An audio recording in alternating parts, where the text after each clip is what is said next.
Dia de jogo, bola rolando, e hoje estamos aqui para mais um conteúdo, principalmente para comentar os jogos da semifinal. O Grêmio, que teve uma epopeia, quase caiu fora para o Juventude, conseguiu uma classificação nos últimos minutos, com um jogador a menos fazendo um gol de bicicleta, e o Internacional, que se classificou com uma certa flexibilidade, acabou levando alguns ataques do Caxias ali no início do jogo, mas nada que comprometesse tanto a ponto de perder, e conseguiu mais uma classificação depois de 4 anos fora das finais, retornou e pela primeira vez na gestão Barcelos está na final do Campeonato Gaúcho. Veremos se será Grenal na final e a gente vai ver qual time levará melhor. O Inter, que tem algumas lesões, mas alguns jogadores que já estão retornando, a gente vai comentar aqui no vídeo. O Grêmio, que também tem algumas contratações, alguns retornos, enfim, várias coisas que a gente vai falar durante o vídeo. Antes da gente começar falando sobre Grêmio e depois sobre Inter, deixa os teus comentários aqui embaixo, sempre estarão ativados. Assim que o vídeo estiver no ar, tu já pode comentar, deixar o teu like, se inscrever, compartilhar com aquele amigo que gosta de futebol. Lá no início do ano a gente estava com uma visualização média de 10, 12 visualizações, e agora nosso último vídeo já está com quase 20, e o nosso primeiro vídeo entre eu e o Danton já está com 35, se eu não me engano. Então é uma marca muito boa, a gente agradece a todos que estão se inscrevendo e compartilhando. 2 inscritos já nessa nova era do dia de jogo e a gente continua nesse crescimento exponencial. Bora falar do Grêmio. O Grêmio que perdeu para o Juventude, mas já tinha um placar vantajoso, que foi o da Arena, conseguiu ganhar de 2-1 do Juventude, inclusive um placar muito polêmico, poderia ter feito 3-1, ou melhor, até 4-1, porque um gol foi anulado, mas um lance muito polêmico que repercutiu pelo Brasil inteiro foi o lance do Monsalve. Quase deceparam a perna dele fora, não foi marcado pênalti, e foi um erro de arbitragem muito claro. Então as pessoas comentaram muito sobre esse lance, que levou o Grêmio as forcas no jogo contra o Juventude lá no Jacone, que aconteceu no último fim de semana. Um jogo muito difícil para o Grêmio, muito troncado. O Grêmio que levou um primeiro tempo muito mais tranquilo. E aí, nos acréscimos do primeiro tempo, o Gemerson, zagueiro do Grêmio, que é muito imprudente, inúmeras vezes já se tornou muito infantil nas suas ações, ele foi expulso e o Grêmio ficou com um jogador a menos, e um defensor a menos. Então, o Grêmio ficou com um atacante a menos, colocou o Gustavo Martins no lugar do Gemerson, e o Gustavo Martins que fez uma baita de uma, digamos até que como uma estreia como titular, tá?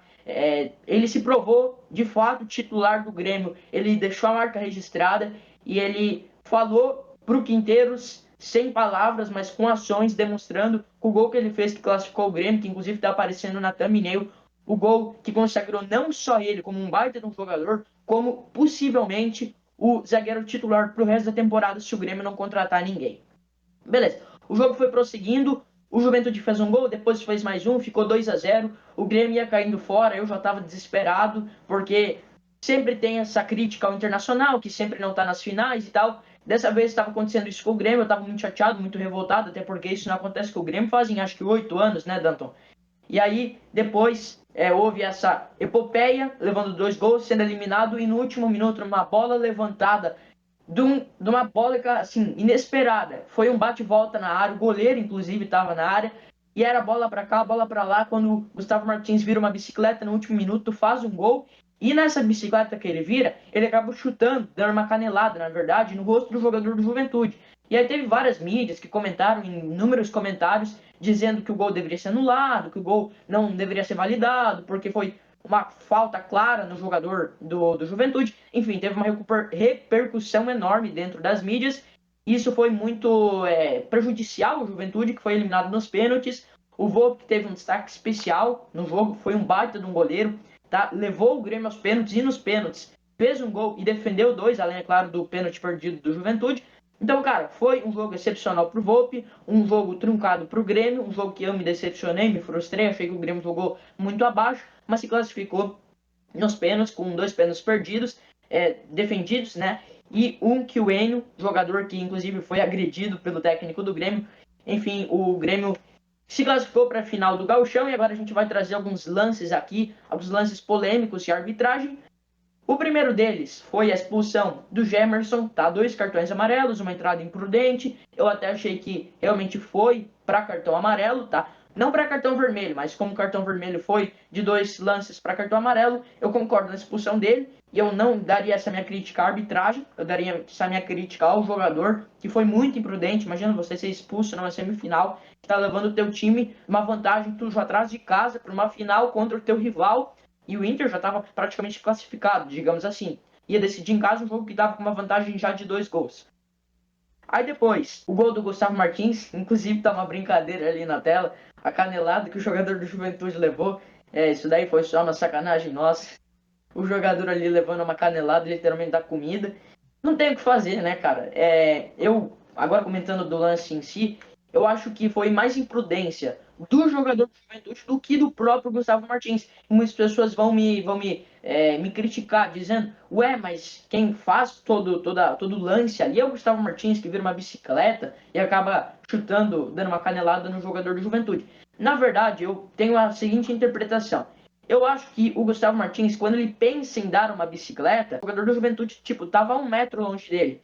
E quando ele definitivamente tá virando a bicicleta, quase chutando a bola, aí sim que o jogador do Juventude aparece para dividida. Eu acho que o jogador do Juventude é sim imprudente, tá? Claro que não há nada que um jogador não faça para impedir um gol do time adversário, mas como o Gustavo Martins nem sequer estava encostando no chão no lance, eu acho que nesse caso o gol deveria ser validado e até numa várzea, né, Danton? Acho que até numa várzea, sendo o mais escroto dos gols, se for de bicicleta no último minuto, independente se foi legal ou não, eu acho que ele tem que ser validado. Da Ainda mais se pancadaria, for numa isso sim. semifinal. É. E aí depois teve uma briga, uma confusão do tamanho do mundo inteiro, que foi o Quinteiros, que agrediu o Enio, o jogador o baixinho do Juventude. Ele deu um soco, deu um esporrão assim na bochecha do. Tá aí a imagem para vocês fazerem suas interpretações. Eu acho que foi para expulsão, tá? Como gremista, eu gostei muito da atitude do Quinteiros, não de dar um soco, tá? De entrar dentro do campo e. Imagina, eu apoio a dar um soco, não, não. Eu apoio ele entrar dentro de campo e se colocar ali como realmente um comandante do time, até porque muitas vezes eu acredito que a liderança dentro de campo do Grêmio não tem se sobressaído. Eu acho que o Grêmio definitivamente não tem aquela liderança que bata no peito, conversa. Eu até acho que é o Bright White, mas o Bright White poucas vezes ganhou a braçadeira de capitão. E aí depois, para revidar esse soco do Quinteiros no Enio, vem mais um jogador imprudente, que é o Reinaldo, que dá um baita de um soco Reginaldo, na Reginaldo, bochecha. Reginaldo. Reginaldo, dá um soco na bochecha do Quinteiros, que está aí na imagem para vocês também, e que, na minha opinião, talvez seja até mais imprudente do que a do Quinteiros. Porque a do Quinteiros, ele está sendo segurado, então ele não está tentando dar um soco no jogador do Juventude. Ele está tentando se desprender, está querendo, tipo, se livrar, tá ligado? E o Reginaldo não está tentando se livrar de ninguém, ele simplesmente vai lá e revida a atitude imprudente do Quinteiros. Agora o Danton vai comentar o que ele achou desses lances. Eu acho que o juiz foi muito bem, tá? Tem muitos jogadores e, enfim, a imprensa em geral falando que o Daron foi muito mal no jogo, mas eu acho que, na minha opinião, o Gemerson sim deveria levar o amarelo, o Gustavo Martins estava no ar, não teve culpa nenhuma, eu acredito que não foi imprudência dele, o gol deveria ser validado. Depois o Quinteiros merecia ter sido expulso, inclusive, um detalhe importante aqui, ele não só está fora da primeira final, do que ele corre o risco de estar fora da segunda também. Por ser uma atitude muito infantil para um técnico de 60 anos. E o Enio depois foi fazer um boletim de ocorrências na polícia e está tentando dar a maioria dos argumentos para que o Quinteiros também não esteja na segunda final. E o Grêmio não ter técnico, diria que é uma baita de uma perca. Talvez seja até mais importante para o Grêmio ter o técnico do que ter o Jefferson, por exemplo. Eu acho que é uma grande de uma perca. E a expulsão do Reginaldo também. Eu acho que todas são atitudes infantis. Eu acho que é mais que merecido essa expulsão para o Quinteiros e para o Reginaldo. É com você, Danton. Bom, pessoal, o Link acabou de falar. Eu discordo de cada respiração que o Link deu na questão da arbitragem. Pra mim, no primeiro lance do Gemerson, que foi o segundo amarelo pra ele, eu acho que tem uma falta no Gemerson, que o jogador de Juventude faz no Gemerson antes de ele tomar o amarelo. Eu acho que o lance seria para amarelo porque está impedindo uma corrida em direção ao gol, mas tem uma falta em cima do Gemerson antes que não foi marcada. Então, para mim, aí o Daronco já errou e o Gemerson não deveria estar expulso. No segundo lance, que é o lance da bicicleta do Gustavo Martins, como o Link falou, ele não tava com a intenção de, sei lá, chutar o jogador do Juventude em algum momento. Claro que ninguém vai estar com essa intenção e claramente o jogador do Juventude pode ter sido imprudente. Mas pra mim, isso na regra fala, né? Meu irmão é árbitro, né? E ele falou isso pra mim. Na regra isso consta como jogo imprudente. Jogo imprudente é basicamente o seguinte: você dá um risco de lesão pro seu adversário. Nesse caso, ele falou que o maior critério que se analisa é o seguinte: no que encostou primeiro, na bola ou no jogador. Tem uma câmera que o VAR diz que não teve, não sei, mas tem uma câmera que mostra que, se não me engano, é a câmera do Sport TV, que mostra, se for frame a frame, dá pra ver nitidamente que encosta na cabeça do jogador do Juventude e 2 frames depois o cara encosta na bola. Então, pra mim, deveria ser marcada a falta, é ação faltosa, essa daí que o gol do Grêmio deveria ser irregular. Só um adendo aqui, que, como eu costumo dizer, a banca paga e recebe. Como assim, Danto? Cara, o Grêmio foi roubado no último jogo e agora o Juventude foi roubado nesse. Cada um foi roubado em um jogo diferente. Eu não vou botar aqui em mesmo patamar, até porque eu acho que o gol do Grêmio foi mais prejudicial pro Juventude do que o pênalti não marcado pro Grêmio contra o Juventude, que o Bright White provavelmente bateria o pênalti e ele poderia errar o pênalti. Mas eu não vou entrar nessa discussão. Tu imagina, Link, o cara do Juventude chegando pra comentar que o Juventude foi roubado no, em algum debate aí, sendo que o próprio Grêmio foi roubado num jogo antes. Tipo, o cara veio comentar sem moral nenhuma. Então é tipo assim, foi meio que elas por elas. Claro que os 2 lances são falta e os 2 lances deveriam ser marcados. Mas como não marcou nenhum dos dois, tipo, ficou meio elas por elas. O outro lance que é a expulsão do Quinteiros, pra mim, obviamente foi expulsão, né?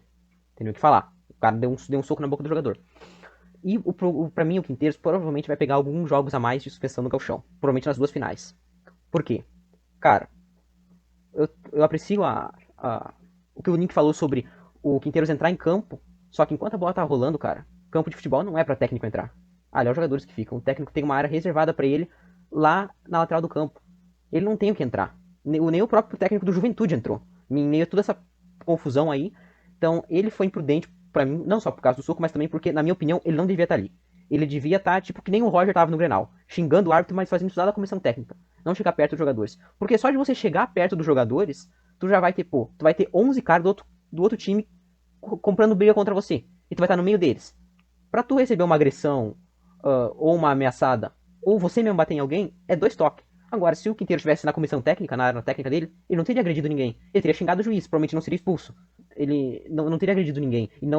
E se fosse expulso ainda por xingar o técnico, iria estar no segundo jogo da final. Que eu acho que ele não vai estar agora. E o do Reginaldo, tenho que comentar. Foi um socão, provavelmente vai pegar algum jogo de suspensão até do próximo Campeonato Gaúcho, se ele não tiver com a camisa da Juventude, né? Mas entre os lances do jogo do Grêmio, é isso. Que é a minha opinião sobre o que aconteceu. É isso aí.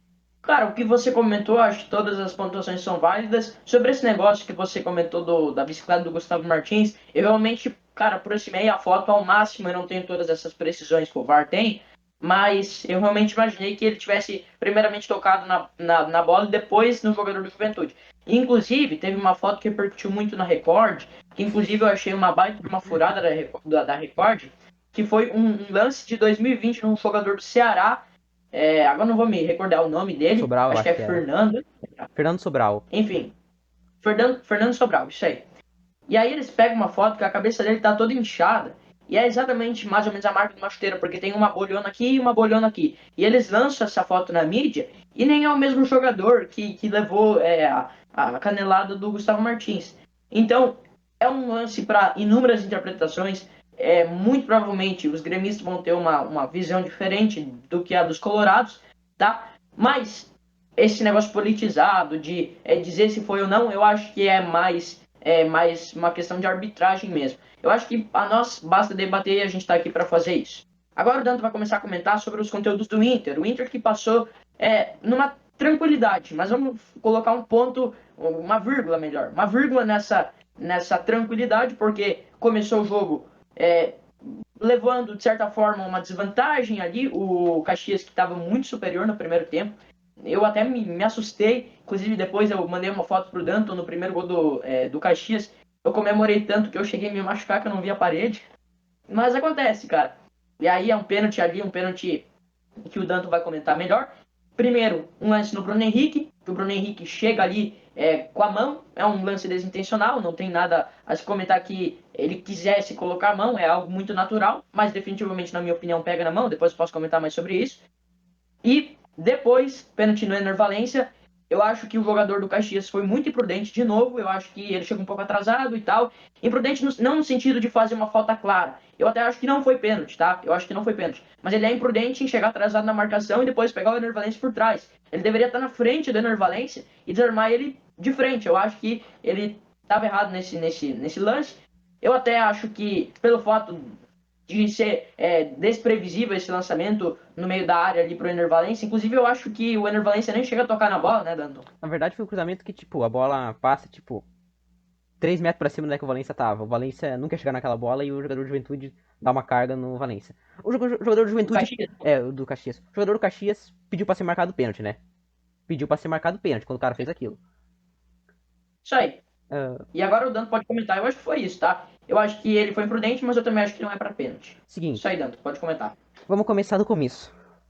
Jogo contra o Caxias, o Inter entra no primeiro tempo com um saltinho alto desse tamanho aqui, achando que já tinha passado. O Inter não jogou nada no primeiro tempo, mas assim, rigorosamente nada. E o Inter vai lá e toma um gol. Questionável, pois vou falar sobre. Tomou um gol de pênalti.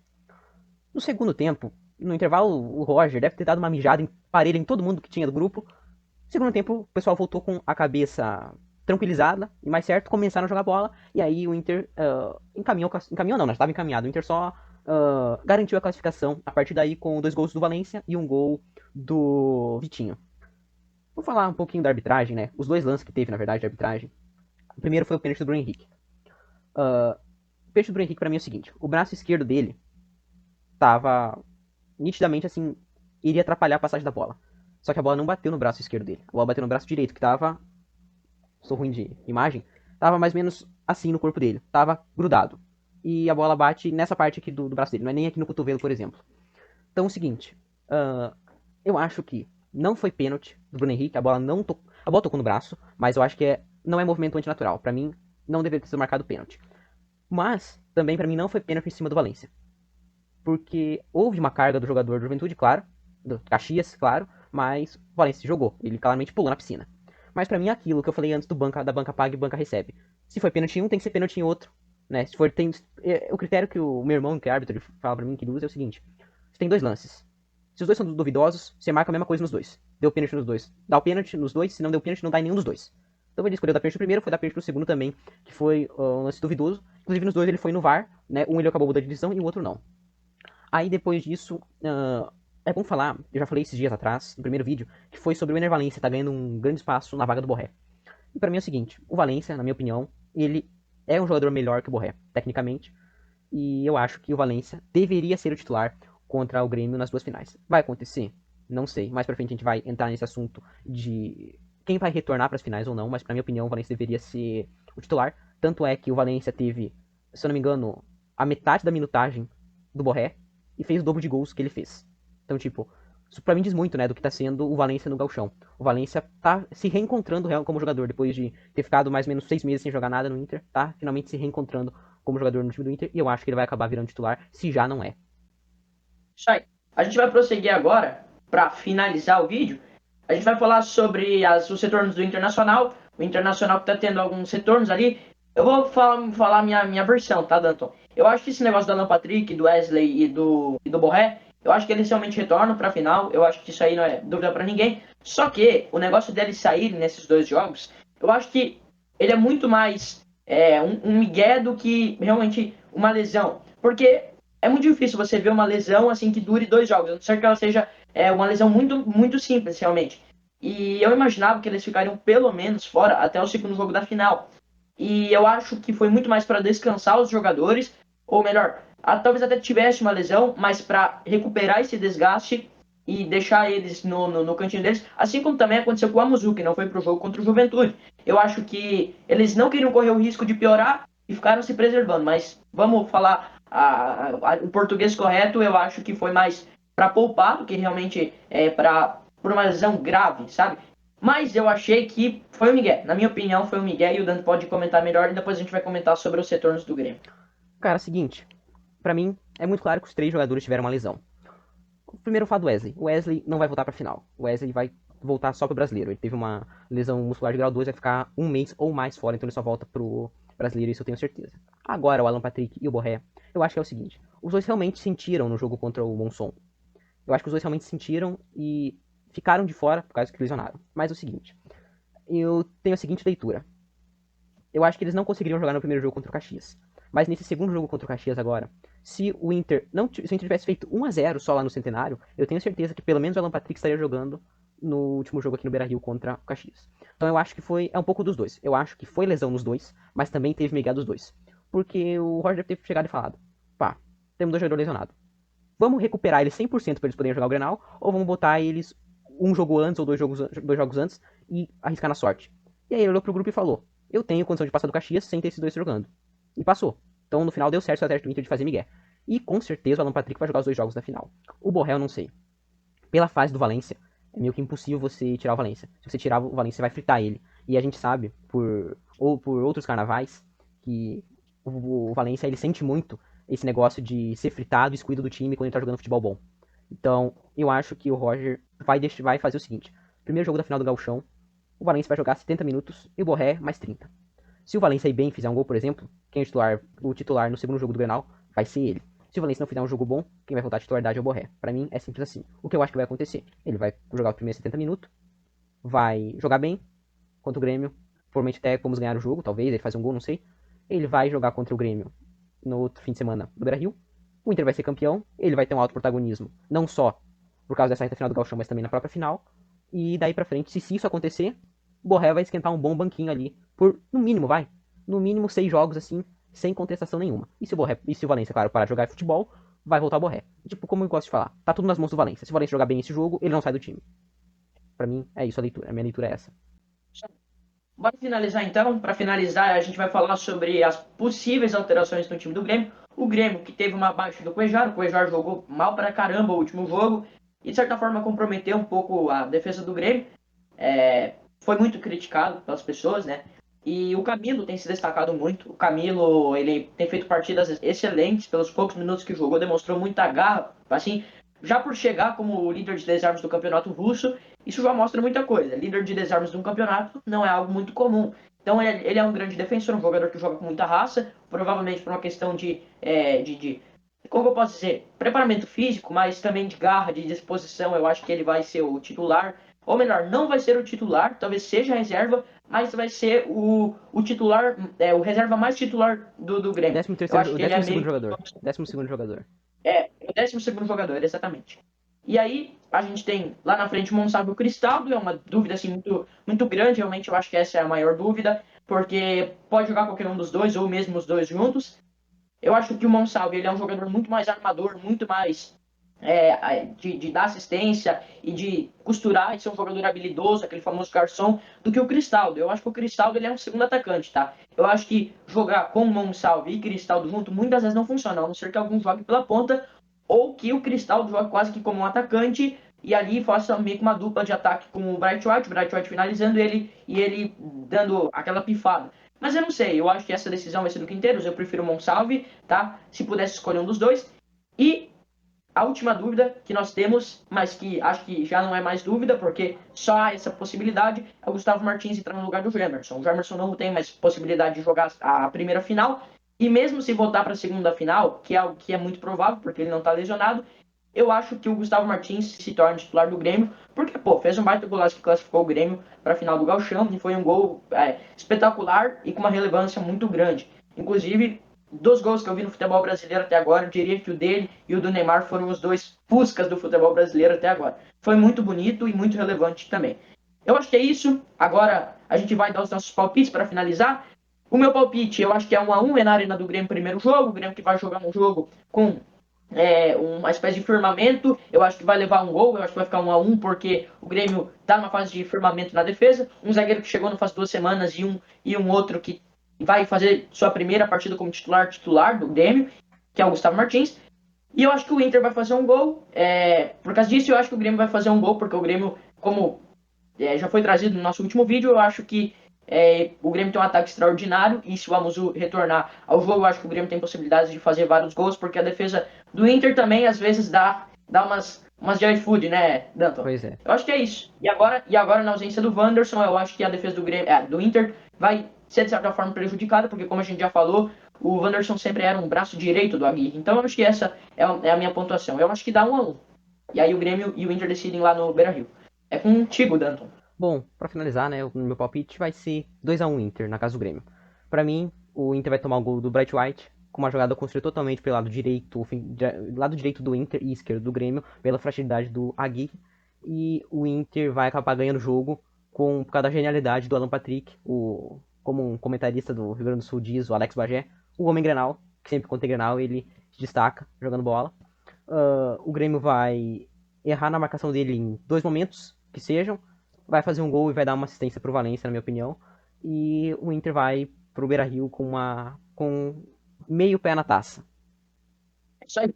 Vamos ver, no próximo vídeo a gente já vai estar mais desanimado ou animado. Eu acho que pela probabilidade de empate ser talvez um pouco maior do que a de algum favoritismo. Porque, vamos ser bem sinceros, o Grêmio, de certa forma, é um pouco inferiorizado. Eu acho que é um time que está com o pé atrás ali, não tem tanta confiança quanto o time do Inter, que já tem um técnico que está trabalhando desde o ano passado. Mas vamos ser bem sinceros, na casa do Grêmio, o Grêmio tem um time, eu acho que dá 1-1 e o Danton acho que dá 2-1. Eu acho que algum dos dois vai acertar. E a gente se vê no próximo vídeo para falar um pouco do que foi essa primeira semifinal e para dar o nosso palpite final na tristeza e alegria dos torcedores. A gente vai já ter meio pé na taça ou do Grêmio ou do Inter ou de nenhum. Então, é isso. Até a próxima. Valeu, pessoal. Sigam nas redes sociais, TikTok e Instagram. Provavelmente link na descrição. Um abraço. Valeu!